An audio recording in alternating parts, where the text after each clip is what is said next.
இந்து தமிழ் திசை ஆனந்த ஜோதி வாசர்களுக்கு பரம்பரை ஜோதிடர் பெருங்குளம் ராமகிருஷ்ணனின் அன்பின் வணக்கங்கள். 6 பிப்ரவரி 2025 வியாழக்கிழமை முதல் 12 பிப்ரவரி 2025 புதன்கிழமை வரையிலான இந்த காலகட்டத்திற்கான பொதுவான ராசி பலாபலன்களை பார்க்கலாம். அதற்கு முன்னாடி இந்த காலகட்டத்தில் இருக்கக்கூடிய பஞ்சாங்க விசேஷ தினங்களையும் கிரக நிலவரங்களையும் கிரக மாற்றங்களையும் நாம் பார்த்துடலாம்.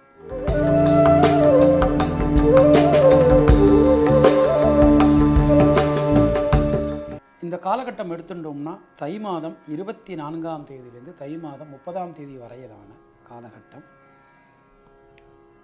பிப்ரவரி 6 வியாழக்கிழமை அன்னைக்கு தை கிருத்திகை, பிப்ரவரி 8 சனிக்கிழமை அன்னைக்கு சுக்லபக்ஷ சர்வ ஏகாதசி, கண்ணப்பர் குரு பூஜை, ஷண்ணவதி நாட்களில் முக்கியமான ஒரு நாள் வைத்திருதி ஸ்ரார்த்தம். பிப்ரவரி 9 ஞாயிற்றுக்கிழமை அன்னைக்கு அறிவட்டாயர் குரு பூஜை, பிப்ரவரி 10 திங்கட்கிழமை அன்னைக்கு வளர்பிறை மகா பிரதோஷம் பராக கல்பாதி, பிப்ரவரி 11 செவ்வாய்க்கிழமை அன்னைக்கு பௌர்ணமி தைப்பூசம் வடலூர் வள்ளலார் ஜோதி தரிசனம், பிப்ரவரி 12 கலியுகாதி அன்றைக்கு விஷ்ணுபதி புண்ணிய காலம்.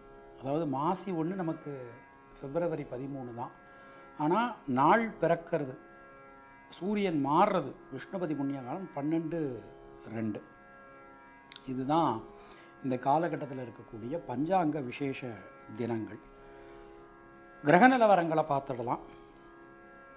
ரிஷபராசியில் சந்திரன் குரு வக்ரநிலையில், மிதுன ராசியில் செவ்வாய் வக்ரநிலையில், கன்னியா ராசியில் கேது, மகர ராசியில் சூரியன், கும்பராசியில் புதன் சனி, மீன ராசியில் சுக்கிரன் ராகு என கிரகங்களுடைய சஞ்சாரமானது அமைந்திருக்கிறது. 8 பிப்ரவரி சனிக்கிழமை அன்னைக்கு காலையில் 8:14 மிதுன ராசிக்கு சந்திர பகவான் மாற்றம் பெறுகிறார். 10 பிப்ரவரி திங்கட்கிழமை அன்னைக்கு மத்தியானம் 1:15 கடகராசிக்கு சந்திர பகவான் மாற்றம் பெறுகிறார்.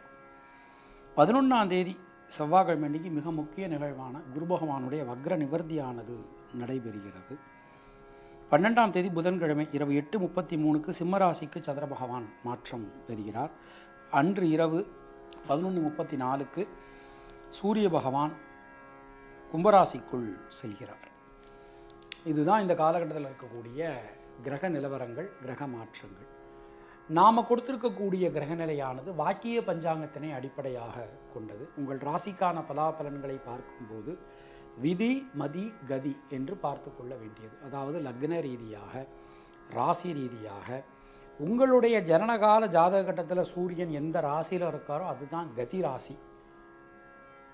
அது ரீதியாக நீங்கள் உங்கள் ராசி பலனை பார்த்து கொள்ள வேண்டியது. மேலும் உங்களுடைய ஜாதகப்படி உங்களுக்கு என்னென்ன தசாபுத்தி நடக்கிறது, தசாநாதனுடைய சாரம் என்ன, அவருடைய ஆதிபத்தியம் என்ன, அவருடைய சேர்க்கை என்ன, பார்வை என்ன, இதற்கு தகுந்த மாதிரி பலன்களையும் பரிகாரங்களையும் பார்த்து கொள்ள வேண்டியது, செய்து கொள்ள வேண்டியது. இனி உங்கள் ராசிக்கான இந்த வாரத்திற்கான பொதுவான பலாபலன்களை பார்க்கலாம்.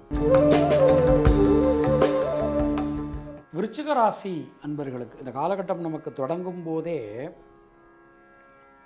நம்முடைய ராசிக்கு சந்திராஷ்டமத்தோடு நமக்கு தொடங்குறது.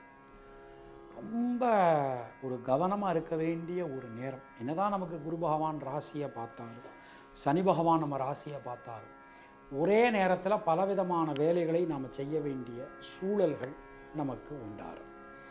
ரொம்ப கவனமாக இருந்துக்கோங்க. வார்த்தைகள் கொஞ்சம் கவனமாக பயன்படுத்துங்க. நாம் ஒன்று சொல்ல போய் மற்றவங்க அதை வேறு மாதிரி புரிஞ்சுட்டு சில நேரத்தில் சிக்கல்கள் உண்டாகலாம். தொழில் உத்தியோகம் மிக சிறப்பாக இருக்குங்க. இதுவரைக்கும் இல்லாத அளவுக்கு ஒரு பெரிய வளர்ச்சி முன்னேற்றம் உங்கள் வாழ்க்கையில் நீங்கள் இந்த காலகட்டத்திலேருந்து நீங்கள் பார்ப்பீங்க. பார்த்துக்கிட்டு இருக்கிற தொழிலோடு சேர்த்து கூட ஒரு தொழில் பார்ப்பதற்கான ஒரு நேரம். உத்தியோக பிராப்தி ரொம்ப ரொம்ப சிறப்பாக உத்தமோத்தமமாக இருக்குது. வெளியூர் வெளிநாடு வாய்ப்புகள் நமக்கு ரொம்ப கைகூடி வரும். ரொம்ப சிறப்பாக அற்புதமாக அமைஞ்சிருக்கு. பெண்களுக்கு முயற்சிகள் அனைத்தும் பலிதமாகும். மாணக்கர்களுக்கு கல்வியில் புதிய ஒரு சாதனை, ஒரு பெரிய அச்சீவ்மெண்ட் ஒன்று நீங்கள் பண்ண போகிறீங்க. பொதுவாக இந்த நேரம் நம்ம எடுத்துக்கிட்டோம் அப்படின்னா விசாகம் நட்சத்திரத்தில் பிறந்தவர்களுக்கு முயற்சிகளில் இருக்கக்கூடிய தடை தாமதம் விலகும். அனுஷம் நட்சத்திரத்தில் பிறந்தவர்கள் உடல் ஆரோக்கியம் சீரடையும். கேட்டை நட்சத்திரத்தில் பிறந்தவர்களுக்கு நண்பர்கள் உறவினர்களால் அனுகூலம் காணப்படும். தினசரி மகா கணபதி வழிபாடு செய்து வருவது ரொம்ப சிறந்த பரிகாரம். உங்களுடைய அதிர்ஷ்டமான எண்கள் 2, 6, 9. அதிர்ஷ்டமான நிறம் சிவப்பு மற்றும் வெள்ளை.